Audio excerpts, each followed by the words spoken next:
Let's get a quick take on the impact of this week's shooting, injuring House Majority Whip Steve Scalise and several others at the Republican Congressional baseball practice on Wednesday. Patty Calhoun from Westward, we have seen, I'm not sure I'm going to call it surprising, but it was an optimistic sign of unity from Congress. I'm not exactly how optimistic I am about it lasting. What are your thoughts from the reaction to the shooting from Wednesday?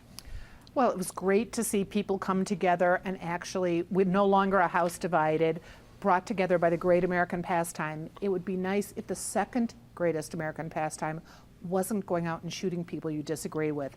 Doesn't matter what your politics are. I mean, why is this? Does anyone consider that a solution?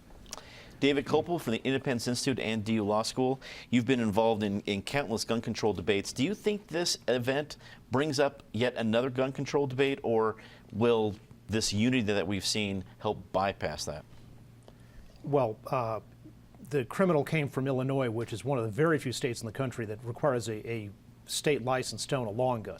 So given that he obtained those guns in one of the most restrictive states under a system that couldn't possibly, and never has had any possibility of long gun licensing being enacted in Congress, probably not.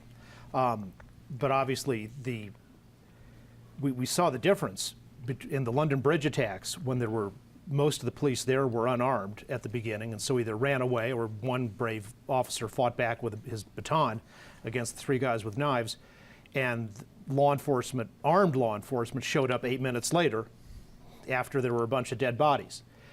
Very, very fortunately, because Scalise has police protection being in the leadership, there was two good guys, one man, one woman, with a gun right there who took action, and that's the difference between 0 deaths versus what would have been dozens. So the American policy of having armed law enforcement is certainly a very good idea, especially in these times. Eric Sonneman, political analyst. We've seen Congress appear unified on this, but the public has gone right back to their corners, each blaming each other for the tone causing this event. Is that going to get any better, seeing some possible unity from Congress? Oh, maybe at the margins and maybe temporarily, but no, not over the long term. I think this whole thing is so indicative and so disturbing of the divide in this country. And yes, politics ain't beanbags, and parties ought to fight hard for their viewpoints and ideologies. But we used to, the way I put it, I use football terms, the parties used to fight between the 40-yard lines. Democrats played on the left 40, Republicans played on the right 40. Now you have these parties incredibly caffeinated up in terms of both party bases, and they're playing down by the goal lines, and there's just such a vast divide in between, and very few figures that can unify that divide. And the rhetoric that is out there, I mean, Megyn Kelly, of all people, is hosting, I think, on her show this Sunday. Alex Jones from InfoWars. I mean, talk about somebody who takes the rhetoric to completely irresponsible levels, and